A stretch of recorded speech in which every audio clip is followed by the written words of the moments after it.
Adrian is a rising professional soccer player in a mid-level team, living for the roar of the crowd and the feel of the ball at his feet.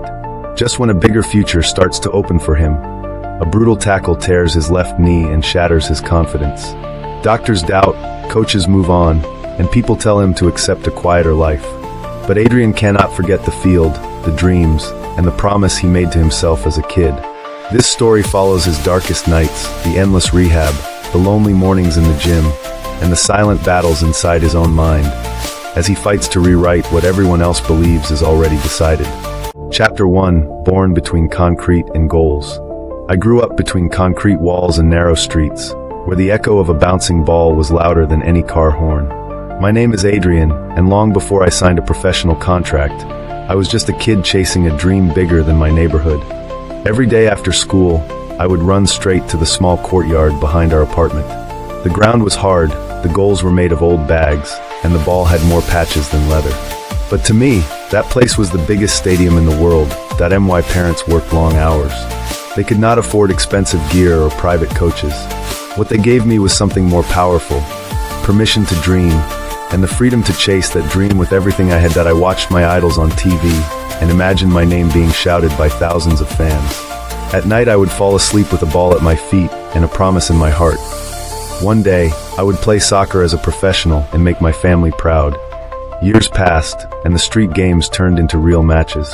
Local coaches started to notice me. I was not the tallest or the fastest, but I had a hunger they could not teach. Every training session felt like a test, and I refused to fail. When a mid-level professional club finally offered me a contract, I felt like the world had opened its doors. It was not a top team, not a giant of European football, but for me it was everything. I went from the backyard to a real stadium, from plastic cones to professional drills. I was no longer just a boy with a ball. I was a professional soccer player. Chapter 2: The night everything broke. My first seasons with the club were a blur of sweat, travel, and learning. We were a mid-table team, always fighting, rarely shining, but I loved every minute. The crowd was not huge, yet their voices felt like thunder when I touched the ballpoint one cool autumn night. We played against one of the strongest teams in the league. Scouts were in the stands. I knew this was my chance to show I could live on a bigger stage. That I end the second half, the ball came to me near midfield. I saw a gap, pushed the ball forward, and exploded into space. A defender slid in late, desperate and reckless. In a split second, his studs crashed into my left knee. That I heard a crack, more inside my head than in the air. The grass hit my face. Pain shot through my leg like fire. I tried to stand, but my knee felt loose, wrong, as if it did not belong to my body anymore. The stadium noise faded. I could see the sky above me and feel the wet grass under my hands, but all I could think was, not now. Not like this. The stretcher came. I remember the ceiling of the tunnel, the bright hospital lights, the serious faces of doctors. Hours later, when the results came in, the words cut deeper than any tackle. Severe damage to the ligaments in your left knee. Surgery is necessary. Recovery will be long. Your career at this level is uncertain. Uncertain. That word echoed in my mind all night. I had given everything to the game, and in one brutal moment, it felt like the game had taken everything away. Chapter 3: Rock Bottom and the First Step. The surgery was only the beginning. When the anesthesia wore off, reality hit harder than the pain. My left knee was wrapped, heavy and stiff. Just lifting my leg off the bed felt like climbing a mountain. Messages poured in at first. Friends, teammates, fans, all wishing me a fast recovery. But as the weeks passed, the calls slowed. The team had to move on. New signings arrived. Matches were played without me. Life went forward, and I stayed behind. There were nights when I stared at the ceiling and asked myself if it was over. I replayed the tackle in my mind again and again, as if changing it in my head could change it in real life. Then one morning, my physical therapist looked me straight in the eyes and said, "Adrian, this is the moment you decide who you really are. Are you the injury, or are you the man who fights back from it?" Something changed inside me. I realized no one was coming to save my career. No miracle, no secret shortcut. Just work. Hard, boring, painful work. The first time I tried to bend my knee, I could barely move it a few degrees. It burned. I clenched my teeth and pushed a little more. It felt like tearing, but the therapist encouraged me. "Every millimeter you fight for now is a meter you will win later on the field." He said that, so I started to treat every tiny movement like a victory. A few more degrees of flex. One more step with crutches. One extra repetition. I stopped asking, why did this happen to me? And started asking, what can I do today to come back stronger? Chapter 4, The Silent Hours. Rehab is not glamorous. There were no cheering fans, no cameras, no chants. Just cold rooms, elastic bands, ice buckets, and the ticking of a clock that seemed to move too slowly that I woke up earlier than ever before. When the city was still half asleep, I was already in the gym, carefully working on my leg. Balance, stability, strength. Again and again, some days were good. My knee felt steady, my steps more natural. Other days it ached so much that just walking across the room felt impossible. On those days, doubt whispered in my ear, "You will never be the same. You are wasting your time. Stop before you get hurt again." To silence that voice, I created a new routine. I filled my walls with notes, one step at a time. Pain is temporary. Remember why you started. I watched old videos of myself playing, not to feel sad, but to remind myself who I was and who I could be again. My club offered support, but in a mid-level team there are limits. I did not have the richest facilities or the biggest medical staff. Instead, I had something else, a few people who truly believed in me. My therapist, one assistant coach, my parents. When I moved from walking to slow jogging, I cried in the middle of the track. Not because of pain, but because I realized something powerful. The injury had not ended my story. It had just forced me to write a new, stronger chapter that I started to think bigger. If I could come back from this, I did not just want to play again. I wanted to be better than the player I was before. Faster, smarter, stronger. Not in spite of the injury, but because of everything it had taught me about effort and patience. Chapter 5, Return to the Field. Months later, the day I had dreamed about finally arrived. The coach called me into his office. "Adrian, we are thinking of putting you on the bench next weekend. Just a few minutes, no pressure." He said that no pressure? My whole future felt squeezed into that one sentence. On match day. The stadium looked the same as always, but to me it was completely new. The smell of the grass, the noise of the crowd, the weight of the jersey on my shoulders, everything felt sharper. When the fourth official lifted the board with my number, my heart pounded. As I stepped onto the field, my left knee felt like glass, fragile and exposed. The first touch of the ball was simple, a short pass to a teammate, but my legs were shaking. I was not the hero that day. I did not score a winning goal or break any record. I made a few clean passes, one decent run, and one nervous mistake. But when the final whistle blew, I realized something important, that I had done the hardest thing. I had come back. That short appearance unlocked something inside me. The fear started to fade, replaced by a quiet confidence. If my knee had survived that first game, it could survive the next, and the one after that. I stayed longer after training, working on my touch, my shot, my speed. I watched videos of great players, not to copy them, but to learn from them.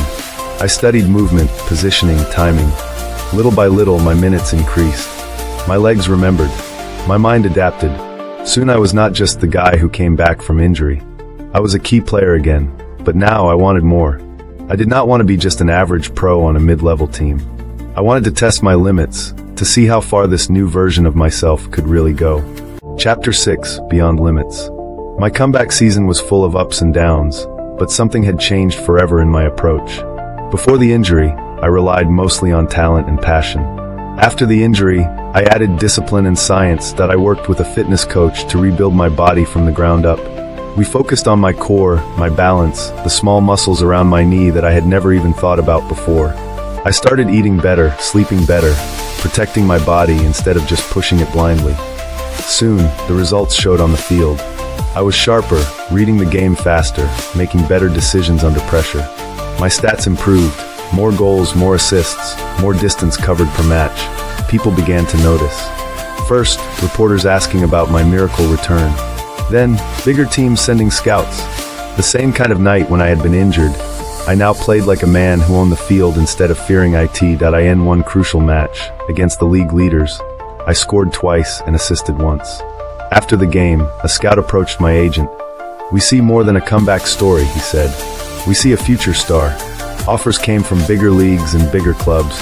It felt unreal, but deep down I knew I had earned it. Not in one night, but in thousands of unseen hours. Signing for a top European club was like stepping into another universe. The pace, the pressure, the expectations, everything was higher. Yet the same rules applied. Show up, work hard, and prove a little every day. I carried my scarred left knee with pride. It was not a weakness anymore. It was proof of survival, of resilience. While others doubted, I kept my focus on the same thought that had carried me through rehab. If I can handle my darkest days, I can handle any stadium in the world. Chapter 7, The World Stage. The first time I walked out onto a fully packed international stadium, wearing my national team jersey, I felt the weight of every step that had brought me there. Every early morning, every painful stretch, every lonely night in the gym. This was the stage I had imagined as a boy in the backyard. Only now it was real. The game that changed everything came in a major final. The best players on the planet were on the field, and the whole world was watching. Commentators talked about golden generations, superstars, legends. I was once the injured midfielder from a mid-level team. Now I stood among them. The match was tense, balanced, full of tension. In the second half, with the score level, the ball bounced loose near the edge of the box. I caught it on my right foot, pushed it into space, and for a brief moment, the noise of the crowd disappeared. I saw the top corner. I remembered every shot I had practiced alone, every rebound against the wall during rehab, every time I had refused to stop. I struck the ball cleanly. Time seemed to slow as it flew past outstretched hands and kissed the net. The stadium exploded in sound. My teammates piled on top of me. Somewhere in the chaos, my hand touched the scar on my left knee, almost by instinct.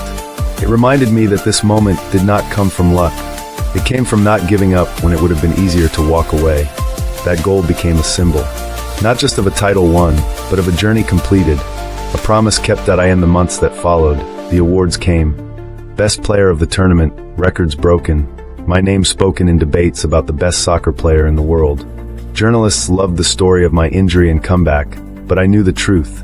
The real story was not about the trophies. It was about the decision I had made, alone in a rehab room, to fight when nothing was guaranteed. Chapter 8, Your Turn to Rise. People now ask me, Adrian, how does it feel to be called the best in the world after everything you went through? I always answer the same way, that it feels like a responsibility. Because I know there is someone watching who thinks their dream is over. Someone who got injured, failed an exam, lost a job, heard someone say, "You are finished." To that person, I say this, your setback is not the end. It is the test. The tackle that destroyed my knee could have destroyed my belief. Instead, it became the fire that forged a stronger version of me. Not because I am special, but because I decided not to accept the limits others tried to place on my life. You do not need a perfect path. You do not need everyone to believe in you. You just need one thing, the courage to keep moving when it hurts, to keep working when no one is clapping, to keep believing when every voice around you says, "Give up." Scars do not make you weaker. They make your story more powerful. When you see a stadium, a classroom, an office, or any place where your dream could come true, remember this.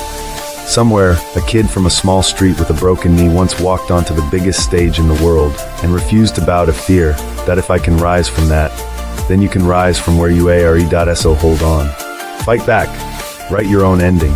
And if this story lit even a small spark inside you, let it grow. Because your greatest chapter might still be waiting to be written. If this story inspired you even a little, do not stop here.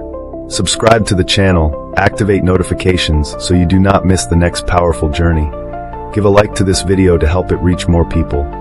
Leave a comment telling us what dream you refuse to give up on. And share this video with someone who needs to hear that their story is not over yet.